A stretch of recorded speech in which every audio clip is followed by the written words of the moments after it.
I'm Eileen Nash.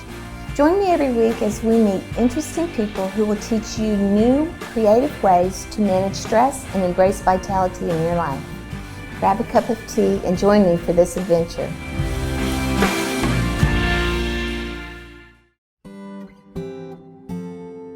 Today's episode was filmed on location in Carole Thomassy's sanctuary in Stamford, Connecticut. Carole has been leading goddess circles for 20 years, and she shares her wisdom and a powerful sound healing with quartz crystal bowls. Hi, welcome to Restore Your Caring Soul. And my special guest today is visionary artist and sound healer and transformational travel leader, Carole Thomassy. We're here in Carole's sanctuary in Stamford, Connecticut, and welcome to this show, Carole. Thank you. It's my pleasure to be here. Yeah, I'm thrilled to be here. So, Carole is going to be leading us on a sound meditation journey later with crystal bowls, but I wanted you to tell us a little bit about your background and how you have such a passion for goddess energy and how that ties in with sound and the work you've been doing. Oh, how long do we have? No. December of 94, I was on a trip to Egypt with a big group of like 250. And we were all initiated into the goddess Isis temple. And we also did a cruise on the Nile and went to all the different temples and connected with the Egyptian mythology of the gods and goddesses. Mm-hmm. And so, very fascinating. So what happened was, it was so transformational. It was like, I knew leaving there, I said to myself, I have to bring people back to Egypt, to the cradle of civilization. So I started a travel company, Wings of Isis. And that travel company has kind of changed. I did go back to Egypt 7 times. With that was like doing a lot of the rituals and ceremonies in the temples and like the goddess Hathor with the teachings of the Hathor civilization, which is an ascended civilization that are masters of sound that actually assist us on the planet today, coming from just unconditional love, and it's extraordinary.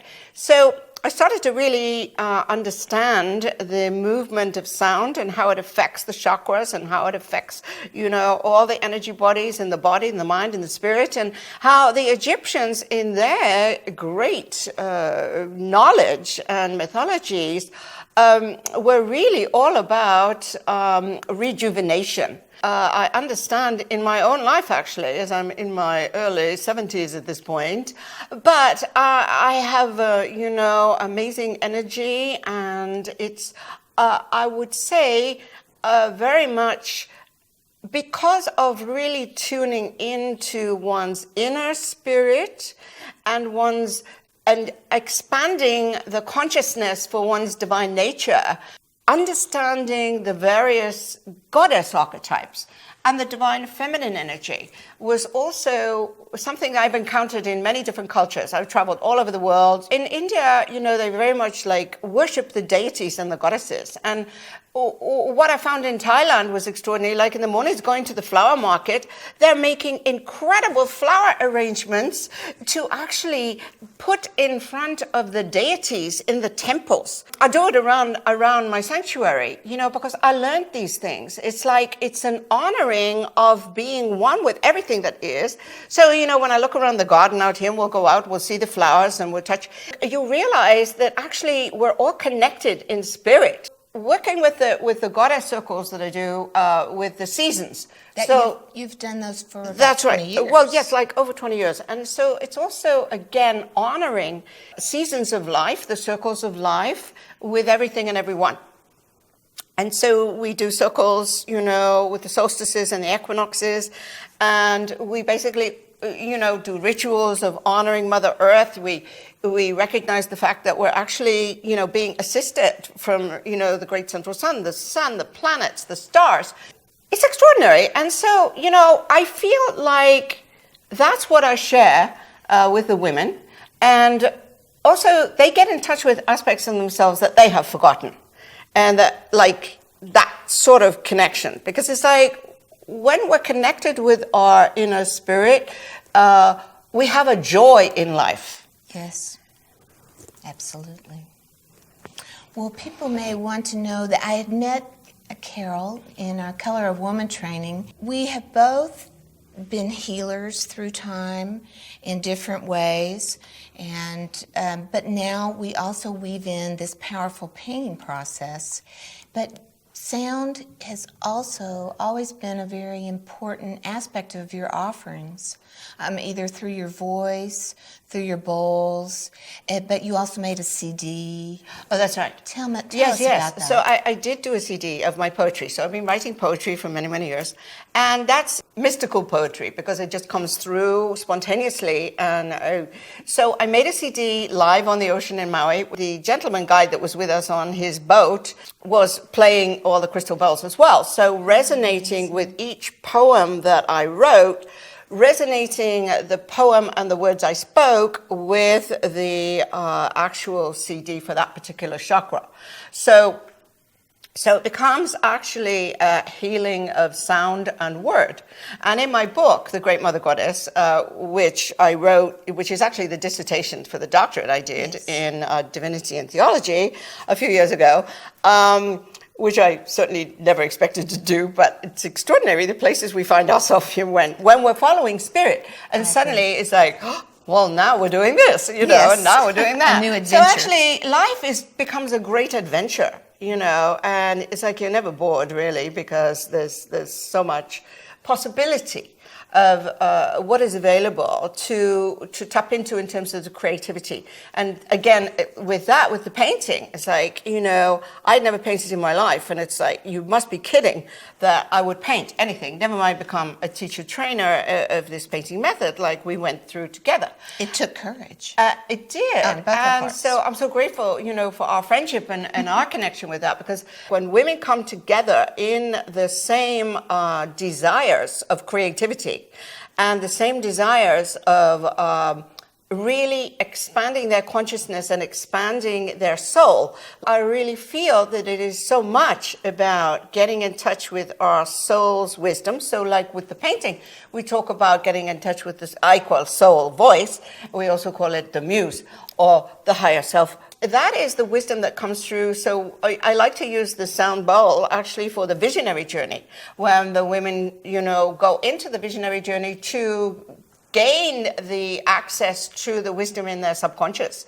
And so that brings me to like Hawaii. And of course, we were together in Hawaii. Thank you for coming on that journey. It was wonderful. That was a retreat in 2016. We swam with the dolphins in open water. Right. We visited Kumu, a native teacher, at the rim of the volcano. Yes. And we were in sacred circle and ritual all the week. Painting. Right. For the transformational experience and painting on the beaches and, painting by the ponds. And that was actually... dancing under the moon. Oh, dancing in the moonlight, the full moon. Yes.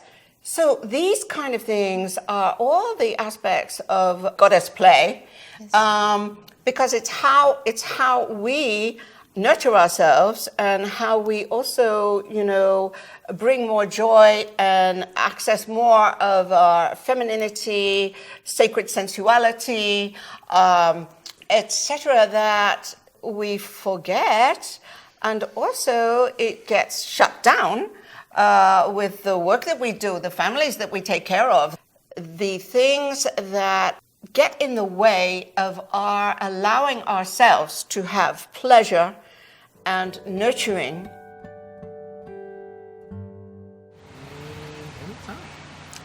So we're here in Carole's sanctuary, and she's going to give us a brief intro to Goddess 101.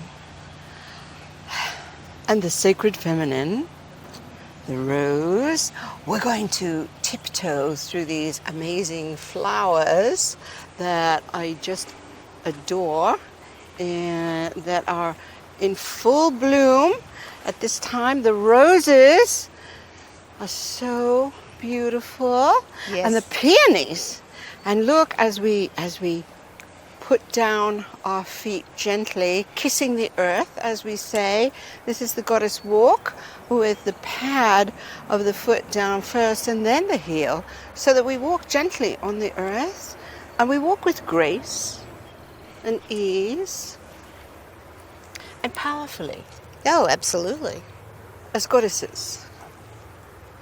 And we're conscious of these aspects around us, these beautiful irises and the favorite, Catnip. the peonies and the catnip, and the sacred geometry, as we talk about, with all the patterns in nature. You know, see the patterns in these flowers and everything, which is So, Carole, so part of the goddess training is about being in connection with the earth. Oh, very much. It's about learning how to honor the sacred feminine, the great Mother Earth, the Gaia, and the connection, you know, with the cosmos within that, within us. So we have wonderful, you know, water carriers here. So water being one of the elements. These Yes. are actually antiques from Nepal. So we like to bring in all the direct offerings and honorings. One of the things also being is to connect like with the trees and to give our love to the tree and then receive a message back from the tree. So this is a great grandmother tree Yes. that was damaged in a... So, Carole, how can we connect with the grandmother tree that was on your property? That is on your property. It's so amazing.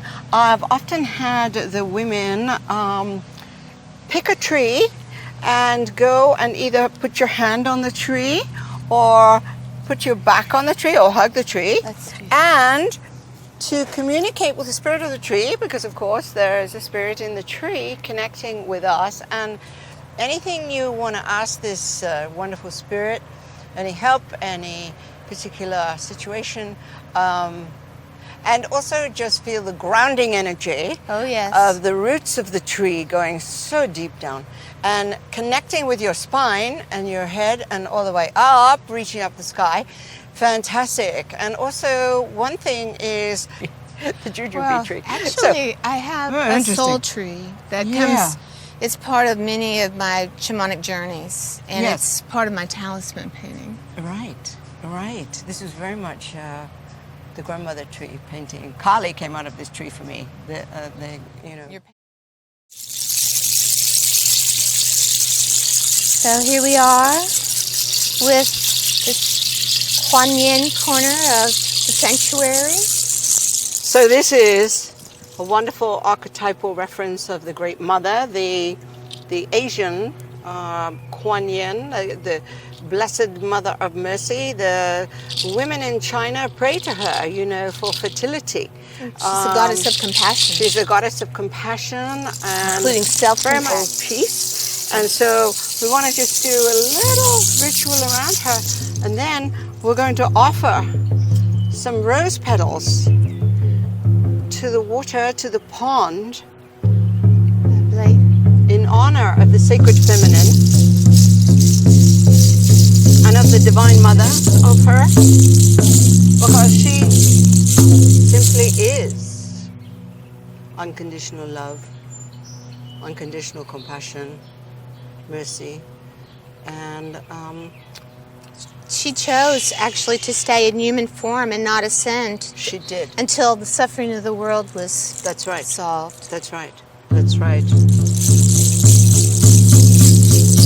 And action. So these are rose petals that I actually saved from bouquets from my beloved husband and put them in the freezer, and then we use them to give back our love to the Great Mother, to Gaia, to the Divine Mother.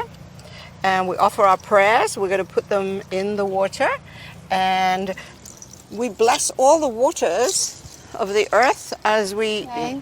For compassion. unconditional love for the world. Thank you. Yes, indeed.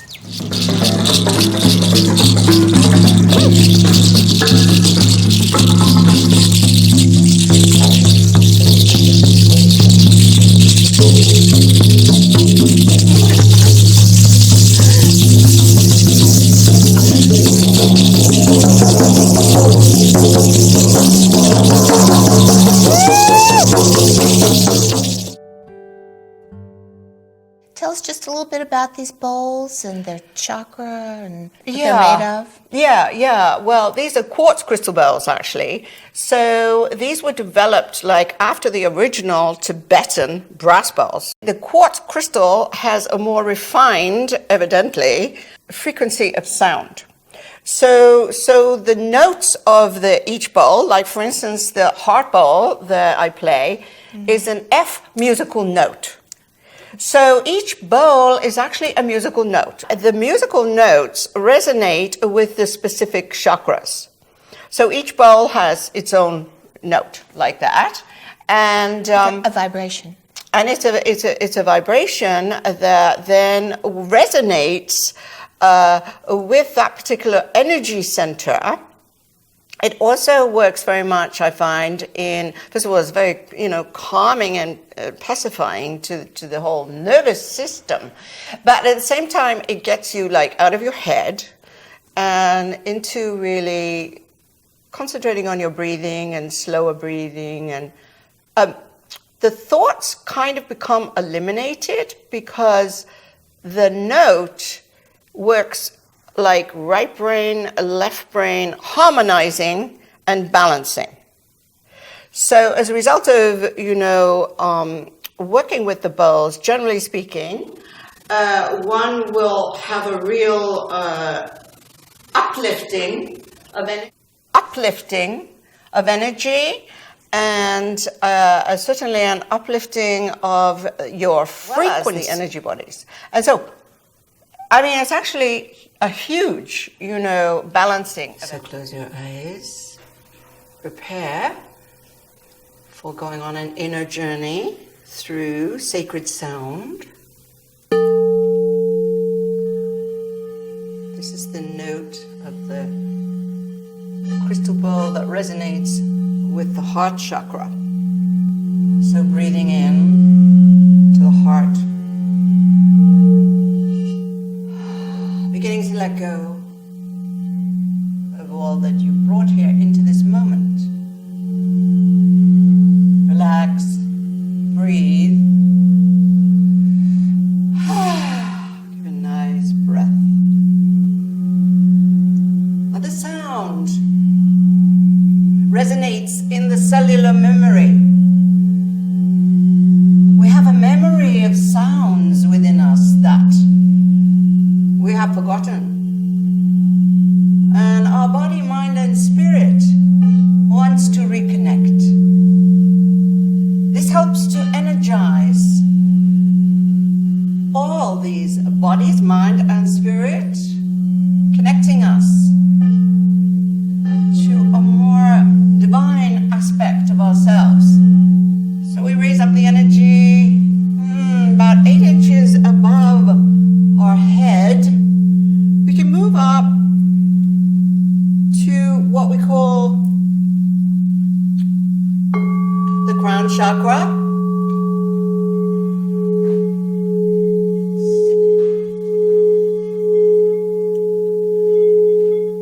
Working with aspects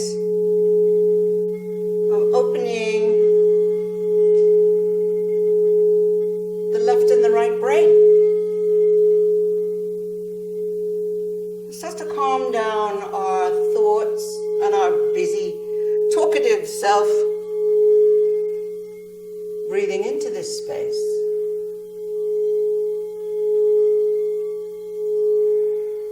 As I said, our cells and our atoms and molecules have a memory of these sounds.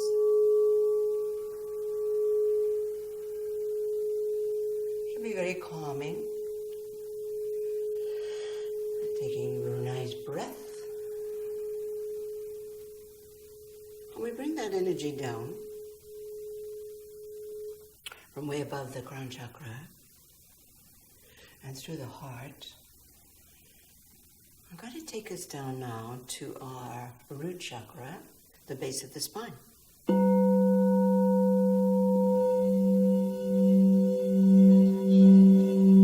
as we connect the base of the spine,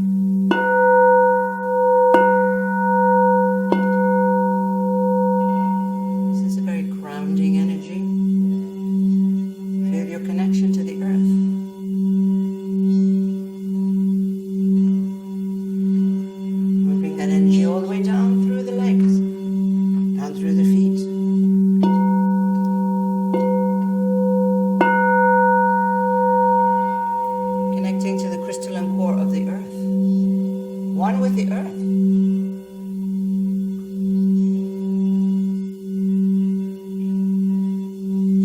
Bringing the energy back up through the legs, back up to the base of the spine. This is the life force energy. And the life force energy creates everything in the earth and the cosmos and within us. So we like to regenerate within ourselves the life force energy.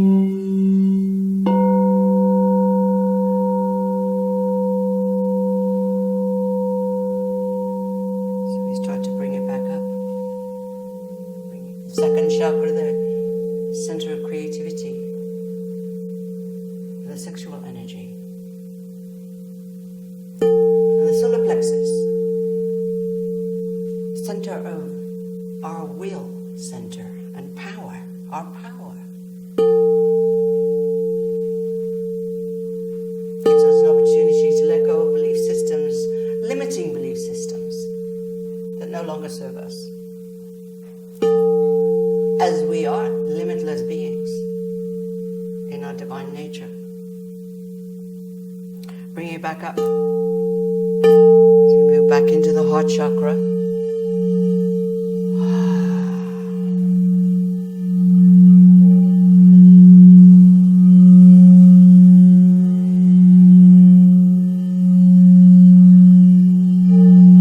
Center of love.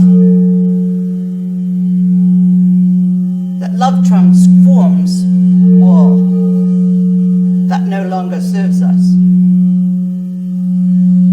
And we bless and release it into the heart of love. Because we are made of love. All that is love. Great beings of love surround us, our guides, angels, ascended masters. When we connect in this divine heart of love, we're one with them, and they assist us in our own transformation on the path to ascension.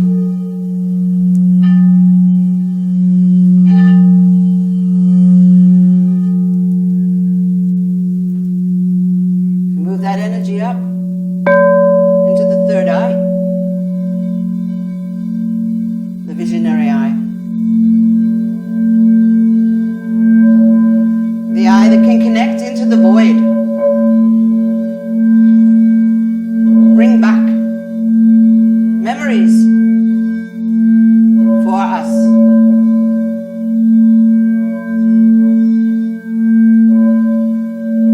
Of the frequencies and the high vibrational frequencies that we are made of and that we have forgotten. Breathing in to the third eye.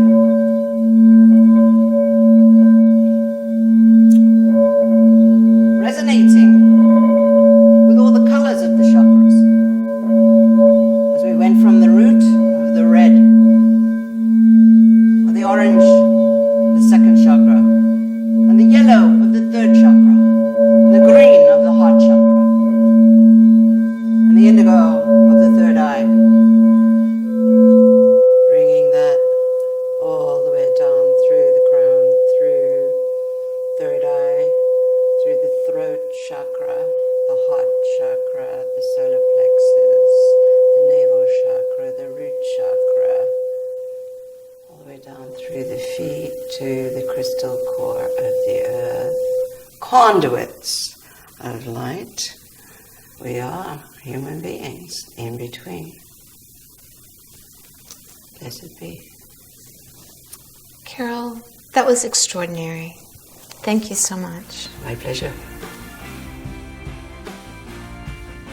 Next week, you'll meet Bill Kaunitz, also known as Crystal Bill. He's been a player in the large crystal arena for decades. He offers a rainbow meditation and surprising revelations about crystals.